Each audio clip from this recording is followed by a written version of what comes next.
Hello students, आप सबका English के स्मार्ट क्लास में स्वागत है। आज हम इंग्लिश का chapter the Nobel peace prize पढ़ने वाले हैं। चलिए देखते हैं कि आज के इस वीडियो में हम क्या पढ़ेंगे। तो आज के इस वीडियो में हम पढ़ेंगे द नोबेल पीस प्राइज का पार्ट 2। तो चलिए आगे बढ़ते हैं और शुरू करते हैं हम हमारा आज का पार्ट। तो दोस्तों, अब इस चैप्टर में जो और न्यू वर्ड्स हैं पहले हम उन्हें जान लेते हैं।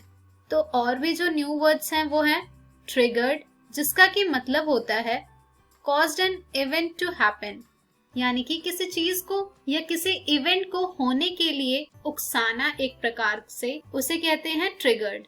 नेक्स्ट वर्ड है हमारा ट्रीजन। ट्रीजन का मतलब होता है बिट्रेयल, यानी कि धोखेबाजी करना। एम्पावरमेंट हमारा नेक्स्ट वर्ड है। एम्पावरमेंट का मतलब होता है give the power to do something, किसी कार्य को करने के लिए शक्ति देना एम्पावरमेंट कहलाता है। नेक्स्ट वर्ड है हमारा autonomous.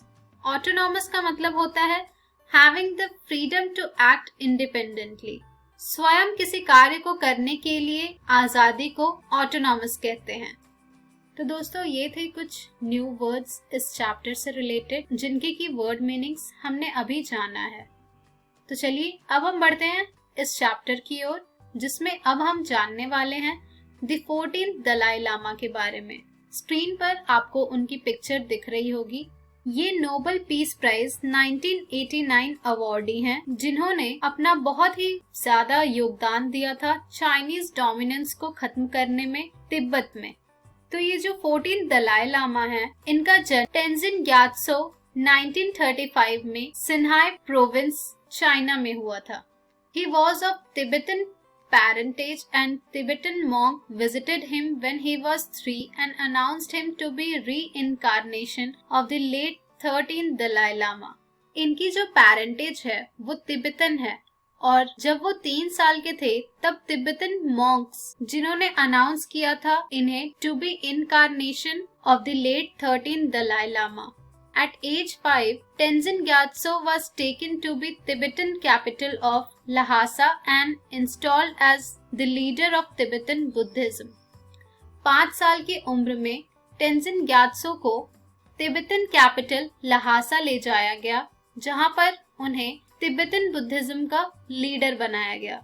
In October 1950, Chinese communist forces invaded and captured Tibet. 1950 के अक्टूबर में चाइनीज की जो कम्युनिस्ट फोर्स थी उन्होंने तिब्बत को कैप्चर कर लिया। तो जो यंग दलाई लामा थे उन्होंने यूनाइटेड नेशन को अपील की उन्हें सपोर्ट करने के लिए, लेकिन उन्होंने भी मना कर दिया। फिर 1951 में एक Tibetan Chinese peace agreement sign हुआ, जिसमें कि उस नेशन को national autonomous region of China बनाया गया under the rule of Dalai Lama, but actually under the control of a Chinese communist commission. उसके बाद बहुत सालों तक तिब्बत में प्रोटेस्ट हुआ और मार्च 1959 में एक फुल स्केल रिवोल्ट हुआ, जिसमें कि दलाई लामा ने 1 लाख से अधिक तिब्बतन के साथ उस रिवोल्ट को चाइनीज ट्रूप्स की मदद से, चाइनीज पुलिस की मदद से रोका, जिसमें कि बहुत सारे मोनास्ट्रीज डिस्ट्रॉय हो गए। From his base at Dharamshala, the Dalai Lama traveled the world successfully, drawing attention of other countries to continuing Chinese suppression of the Tibetan people. फिर वो अपने बेस धर्मशाला से पूरी दुनिया ट्रैवल करने लगे और दूसरे देशों का ध्यान अपनी ओर आकर्षित करने लगे Chinese suppression of the Tibetan people के लिए। Major anti-Chinese riot broke out in 1987 and in 1988, China declared martial law in the region. बहुत सारे छोटे छोटे रायट होने लगे 1987 और 1988 में, जिसके कारण चाइना ने मार्शल लॉ डिक्लेयर कर दिया था उस रीजन में। Seeking peace, Dalai Lama dropped his demand for Tibetan independence and called the true self-governing Tibet. China rejected the offer. शांति के लिए दलाई लामा ने अपने डिमांड को ड्रॉप कर दिया, जो कि था तिब्बतन का इंडिपेंडेंस का, और फिर उन्होंने ट्रू सेल्फ गवर्निंग तिब्बत बनाया, जिसको भी चाइना ने रिजेक्ट कर दिया। और उसके नेक्स्ट ईयर दलाई लामा को नोबेल प्राइज मिला पीस के लिए। After more than 4 decades of exile, the Dalai Lama continues to travel publicizing the Tibetan cause. 4 से ज्यादा डिकेड्स तक दलाई लामा ट्रैवल करते रहे और तिब्बतन कॉज को पब्लिसाइज करते रहे।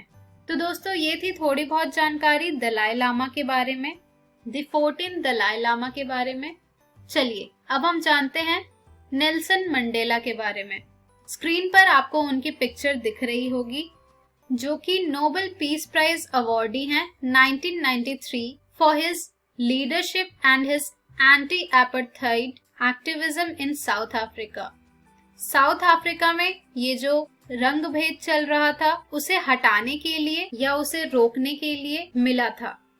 Nelson Rolihlahla Mandela was born on 18 July 1918 in Transkei, South Africa. His given name was Rolihlahla, a Xhosa name meaning pulling the branch of a tree or informally troublemaker. तो Nelson Mandela का जन्म हुआ था 18 जुलाई 1918 में ट्रांस्की, south Africa में। उनका जो नाम था उन्हें नाम दिया गया रोलिह्लाहला, जो कि एक होशा नेम है जिसका कि मतलब होता है पेड़ की टहनी को खींचना, अर्थात परेशान करने वाला। नेल्सन मंडेला के फादर का निधन तभी हो गया था जब वो 12 साल के थे। नेल्सन मंडेला ने फिर अपने लोकल लोगों की मदद से स्कूल गए थे। वो अपने परिवार के पहले सदस्य थे जो कि स्कूल गए थे, लेकिन 1941 में उन्हें फोर्ट हेयर यूनिवर्सिटी से एक्सपेल कर दिया था क्योंकि वो कुछ लोगों के साथ पॉलिटिकल स्ट्राइक कर रहे थे। फिर नेल्सन मंडेला को नाइट वॉचमैन की जॉब मिली। He received the Nobel prize in 1993 with former state president of South Africa, Frederick Willem de Klerk. Over the course of his life, Mandela was given over 250 awards, accolades, prizes, honorary degrees, and citizenship in recognition of his political achievement. After suffering a prolonged respiratory infection, Mandela died on 5 December 2013 at the age of 95. 1993 में उन्हें Nobel prize मिला था south Africa की president के साथ, जो कि थे फ्रेडरिक विलियम दे क्लर्क। उसके बाद मंडेला को अपनी जिंदगी में 250 award, accolades, prize, honorary degree, citizenship मिले थे उनके पॉलिटिकल अचीवमेंट के लिए। उसके बाद उन्हें रेस्पिरेटरी इन्फेक्शन होने लगा, जिसके कारण मंडेला का निधन 5 दिसंबर 2013 को हो गया था जब वो 95 इयर्स के थे। 1944 में Mandela helped to start the African National Congress Youth League. Mandela took Schuma's place on the ANC National Executive in March 1950, and that same year was elected the national president of the ANCYL. In March, the Defend Free Speech Convention was held in Johannesburg, bringing together Africa, Indian and communist activists to call a May Day. General strike in protest against apartheid and white minority rule. Mandela opposed the strike because it was multiracial and non-ANC led, but a majority of black workers took part, resulting in increased police repression and the introduction of the Suppression of Communism Act 1950. तो दोस्तों इसी के साथ हमारा ये chapter finish होता है, the Nobel peace prize. इन पर बेस्ड बहुत से क्वेश्चन आपको आपकी बुक में मिल जाएंगे जिन्हें आप जरूर रिकॉल कीजिएगा। इसी के साथ आज हमने सीखा द नोबेल पीस प्राइज का पार्ट 2, द 14 दलाई लामा और नेल्सन मंडेला के बारे में जाना। ये सभी थे आपकी बुक डालिया के रेफरेंस से। Thank you.